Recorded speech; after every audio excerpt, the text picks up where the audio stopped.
Hi there, welcome to Transcona Trailer Sales. Today I'm going to be walking you through your 2022 Salem FSX 210RT.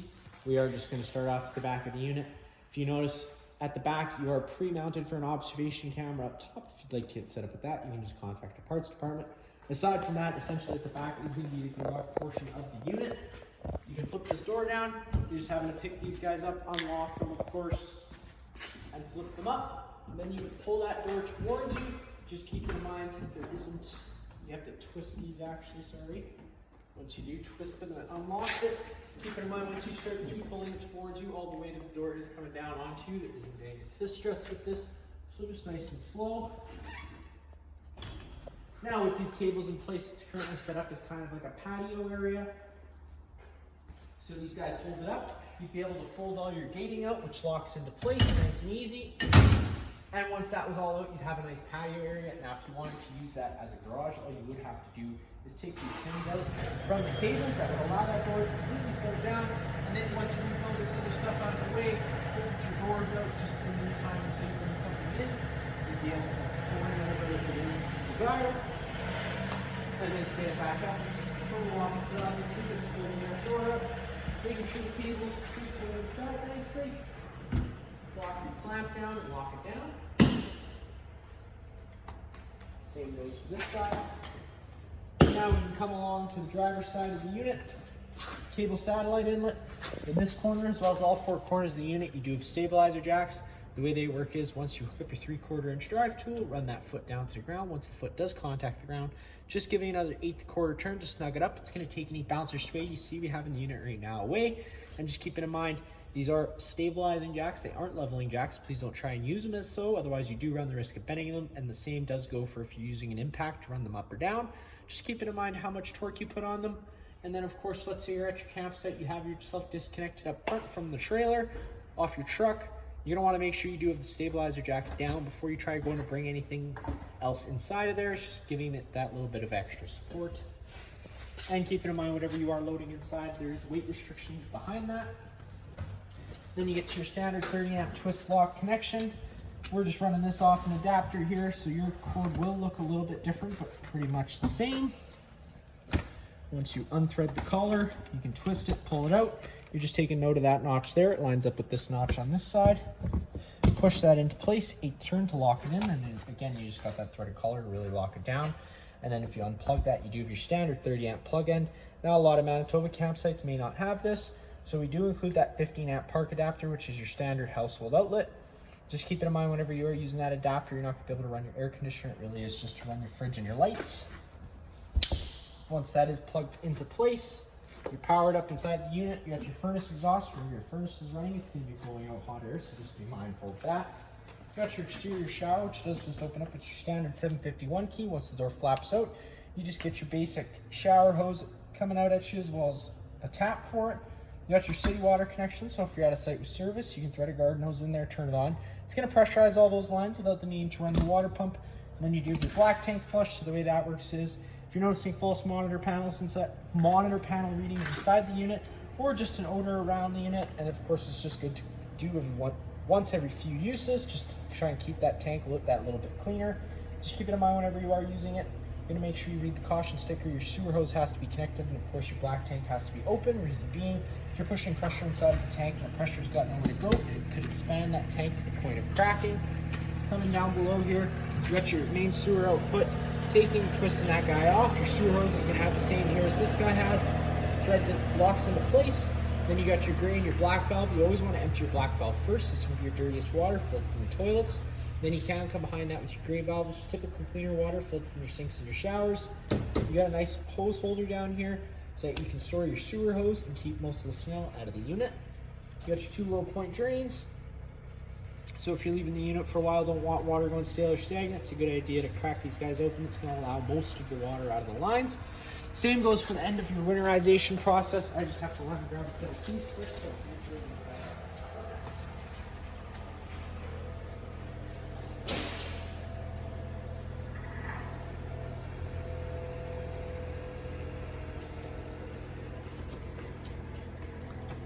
Now, coming up here, you've got your first storage compartment, which currently is already unlocked.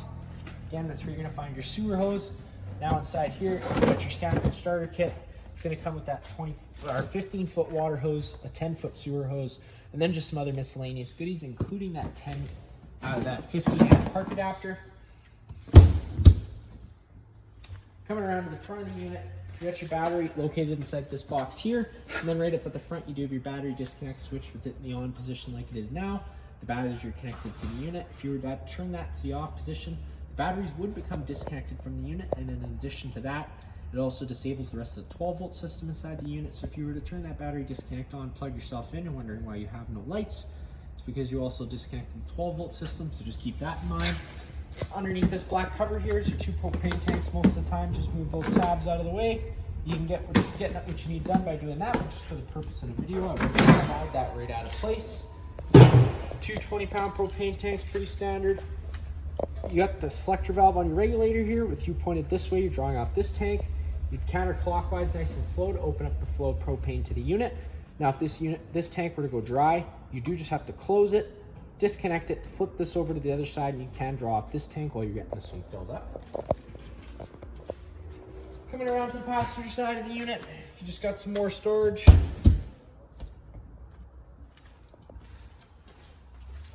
You got your hot water service port up here. Twisting that tab, that'll allow that cover to fold down. I'm gonna go over a reset procedure once we get inside. The button I'm gonna refer to is just right here. You got your pressure relief valve, so before you ever fire up your water heater, you just wanna give that pressure relief valve a pull. Seeing that shot of water coming out of there is letting you know that the tank's full and ready to fire up. No water coming out of there would be telling you that the tank isn't safe to fire up. Running it without water, there's a high chance of you damaging the tank, so we do want to avoid that. You got a spray port here, which the hose for that is just inside the unit. It's just another exterior shower sort of deal, but it's on a garden hose end.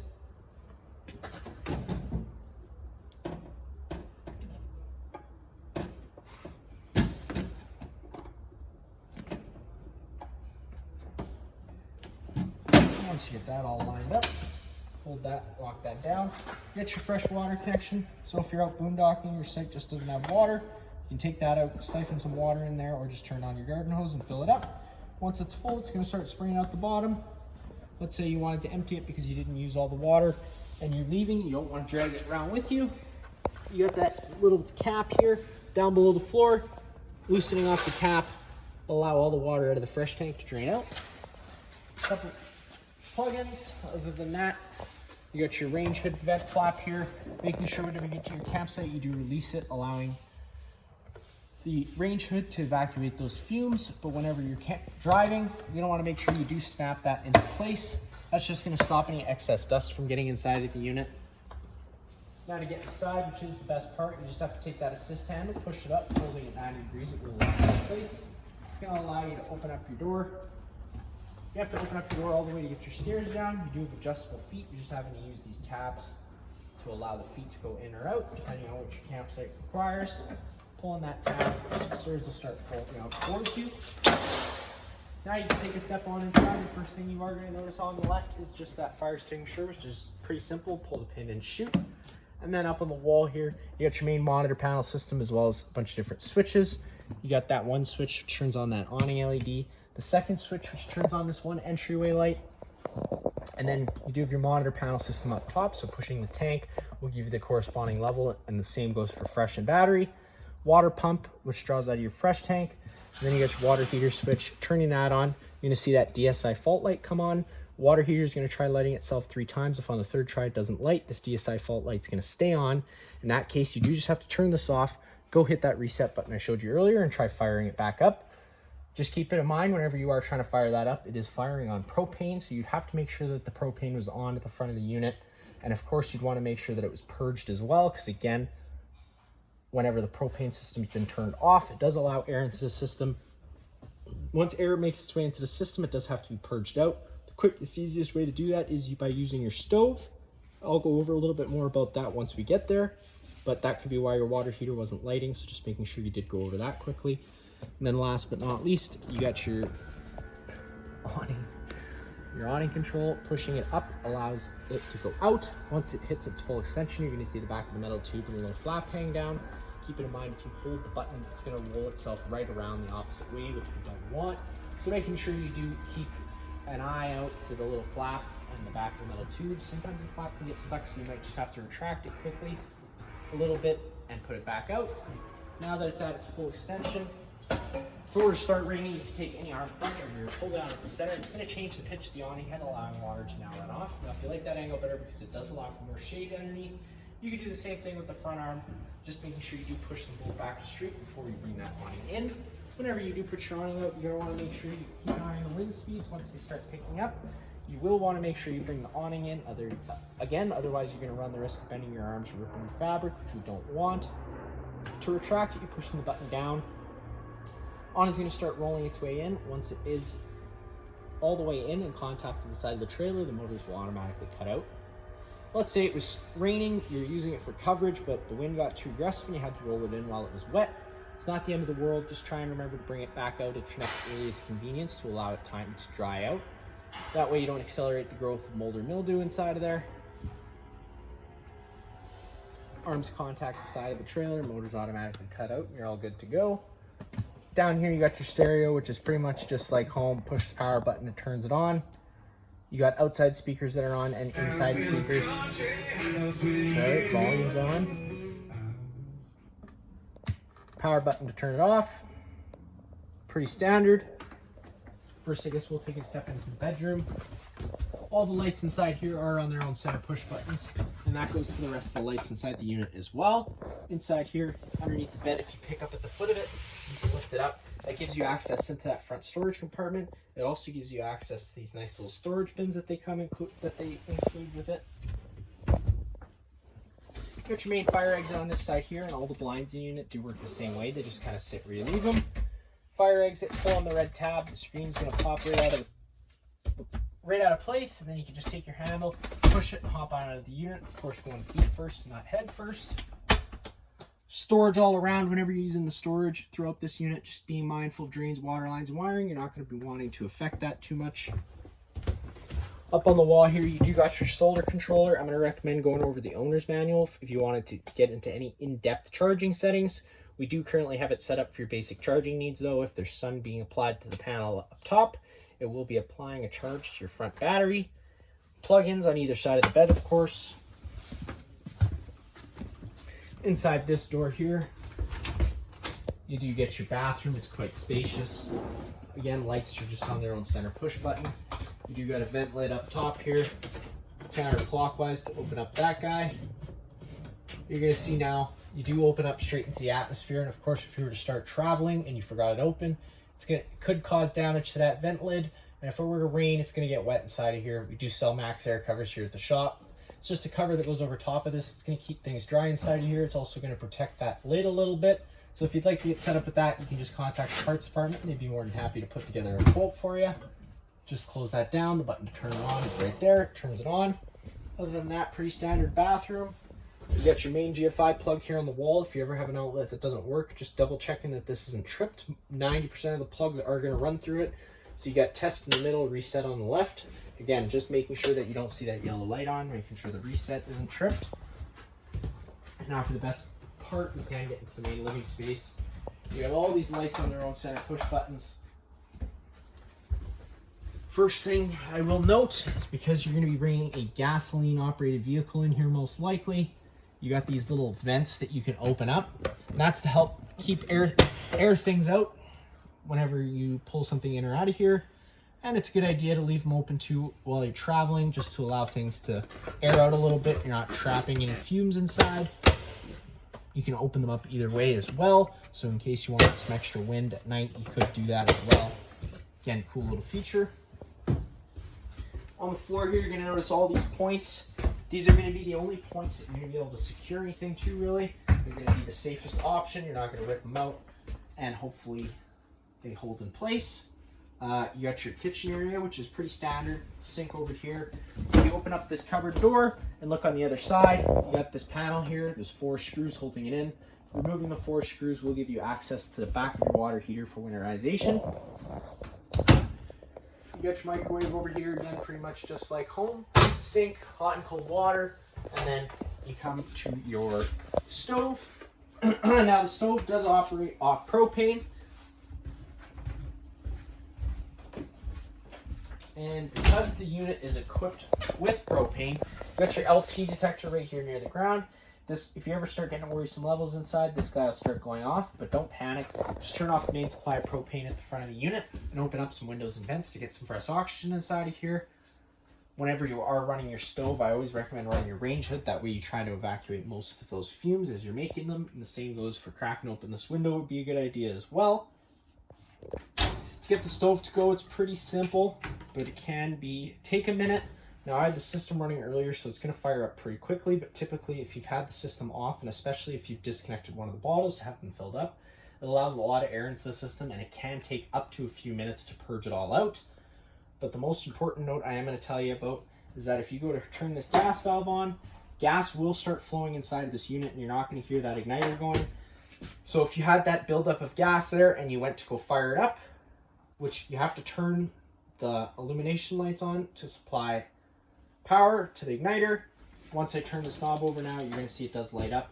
Now again, if we had a buildup of gas there because you totally forgot, it could cause a minor combustion. It might cause you to lose some eyebrows and eyelashes, so we do want to try to avoid that. So whenever you are turning your stove on, always being mindful that you're hearing that clicker going off, so that way once gas starts flowing through, it lights instead of building up.